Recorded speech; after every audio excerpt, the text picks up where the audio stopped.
Friends இப்போ வந்து நம்ம மட்டன் பிரியாணி அதுக்கு அப்புறம் வந்து நாட்டுக்கோழி வறுவல் இதெல்லாம் தான் செய்ய போறோம் லஞ்சுக்காக. வாங்க फ्रेंड्स. 11:30 மணிக்கு அப்பா வந்தாங்களா, என்னென்னமோ ஸ்நாக்ஸ்லாம் வாங்கிட்டு வந்திருக்காங்க பாருங்க. சமோசா, அப்புறம் வந்து போண்டா,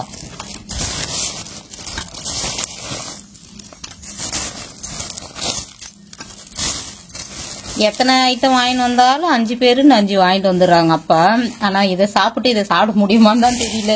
இது சாயந்தரம் வரையும் ஓடும். 2 ரவா லட்டு இருக்குது. இதுக்கப்புறம் ஸ்வீட்டு, இதுவும் அப்பா தான் கொண்டு வந்தாங்க. இது வந்து இப்போ ஸ்நாக்ஸ் சாப்பிட்றலாம், இது அப்புறம் சாப்பிட்லாம், வெயிட் பண்ணிக்கிடும்.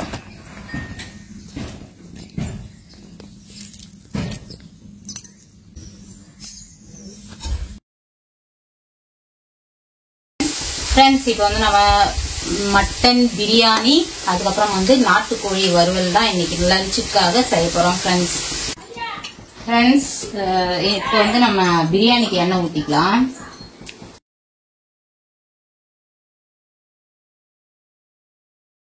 ஃப்ரெண்ட்ஸ் இப்போ வந்து நம்ம பிரியாணி இந்த பக்கம் செய்யறோம், இந்த பக்கம் பார்த்தீங்கன்னா நாட்டுக்கோழி வறுவல் செய்ய போகிறோம் ஃப்ரெண்ட்ஸ். இப்போ மசாலாலாம் எடுத்து வச்சாச்சு. இது வந்து நாட்டுக்கோழி வறுவலுக்காக ஸ்பைசஸ் எடுத்து வச்சிருக்கிறேன். இது வந்து பிரியாணிக்கு, பிரியாணி இதில் கொட்டிடலாம். இது வந்து நாட்டுக்கோழிக்கு.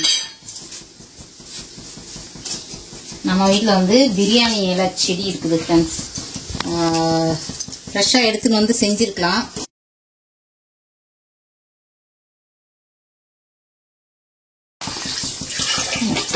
பிரியாணிக்கு ஆனியன் சேர்த்துக்கலாம்.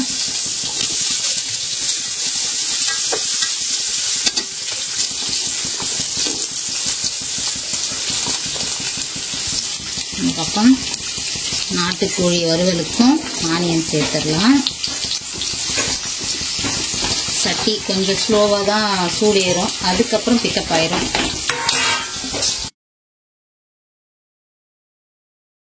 வந்து பிரியாணிக்கு பச்சை மிளகா, ஏற்கனவே இஞ்சி பூண்டு பேஸ்ட்டில் பச்சை மிளகா அரைச்சி வச்சுருக்கிறேன், அதனால் ஒரு பச்சை மிளகா மட்டும் போட்டுக்கிறேன்.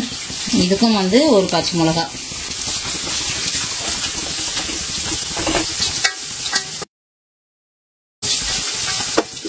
பிரியாணிக்கு இஞ்சி பூண்டு பேஸ்ட்டு, இதோட பச்சை மிளகா ஒரு 3 போட்டும் அரைச்சிருக்கிறேன். அப்புறம் நாட்டுக்கோழி வறுவலுக்கும் இஞ்சி பூண்டு பேஸ்ட்.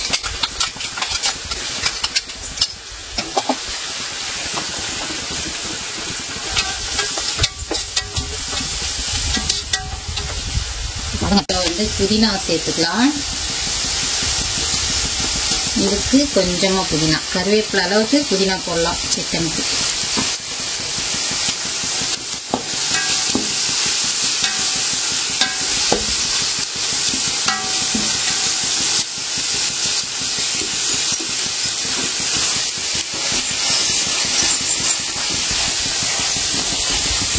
நம்ம வீட்டுக்கிட்ட வந்து நிறைய தேன் சீட்டு இருக்கும் ஃப்ரெண்ட்ஸ், கூடு கட்டிட்டு இருக்குது ஒன்று.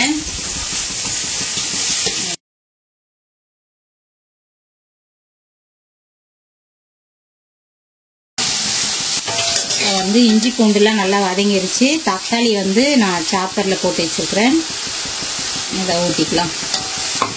பிரியாணிக்கு தக்காளி ஊற்றியாச்சு. கோழி வறுவலுக்கு தக்காளி.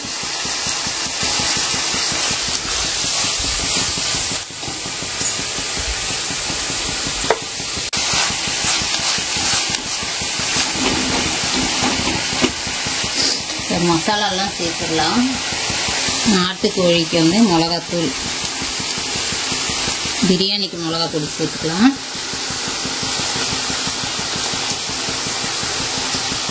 உப்பு சேர்த்துடலாம்.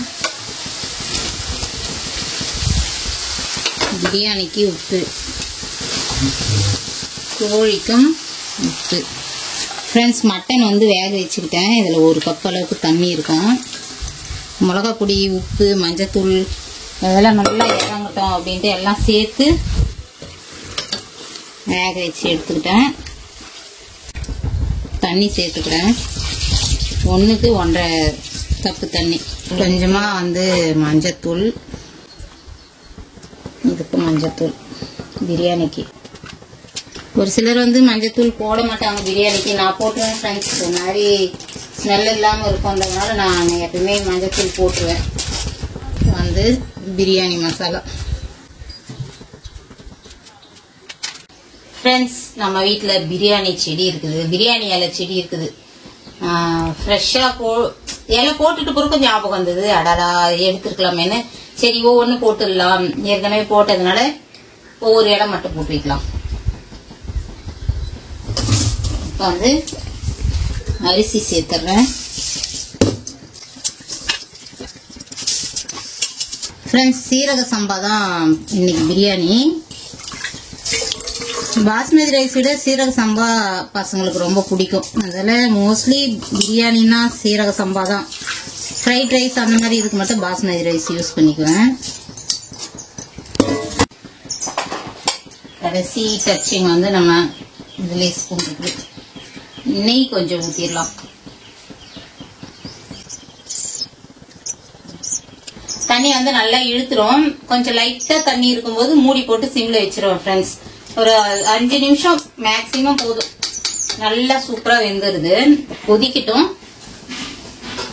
தட்டு போட்டு மூடி வைக்கலாம். கொதிக்கட்டும், அப்புறம் சிம்ல வச்சிருவேன்.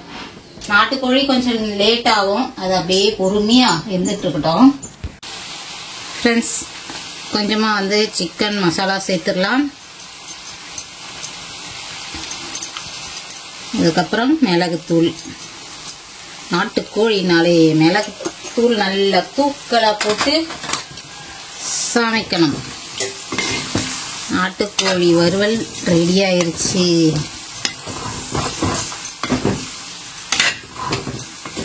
காரம், உப்பு எல்லாமே கரெக்டா இருக்குது ஃப்ரெண்ட்ஸ்.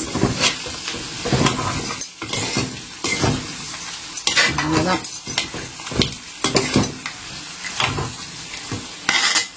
நம்மளோட செடியில இருந்த பிரியாணி இலை.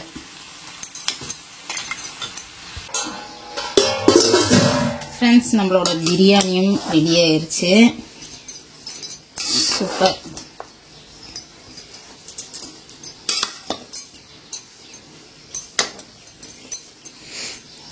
நல்லா இருக்குது ஃப்ரெண்ட்ஸ். இந்த டபரா வந்து ரொம்ப ரொம்ப பிடிக்குது எனக்கு. கரெக்டா சூப்பரா பொல பொலன்னு செம்மையா வந்துடுது. கொஞ்சம் சின்ன சைஸ்ல ஒன்று வாங்கணும். ஓகே, போய் சாப்பிடலாம்.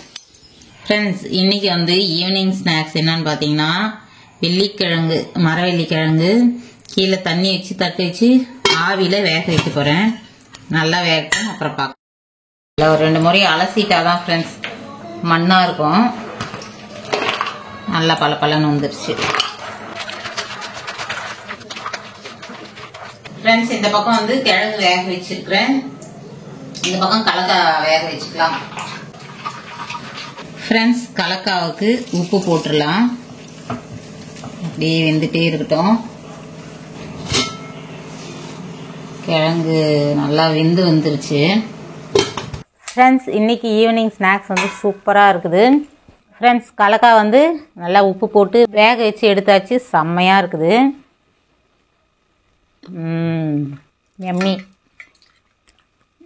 இன்னும் கொஞ்சம் இருக்குது. இதை வந்து அப்புறமா வறுத்துக்குவேன் ஃப்ரெண்ட்ஸ். கலக்காய் வந்து இது வந்து சாய்க்கு ரொம்ப பிடிச்ச டிஷ்ன்றதுனால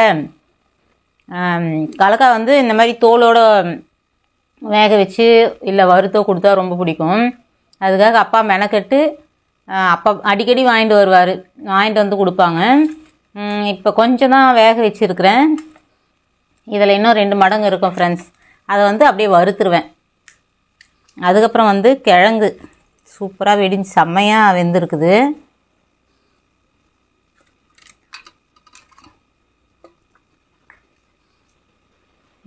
செம்ம ஆவிலே வேக வச்சேன், ஆனால் நல்லா வெந்துருச்சு ஃப்ரெண்ட்ஸ். சூப்பராக வெந்துருச்சு. இது வந்து இதுதான் நம்மளோட ஈவினிங் ஸ்நாக்ஸ்.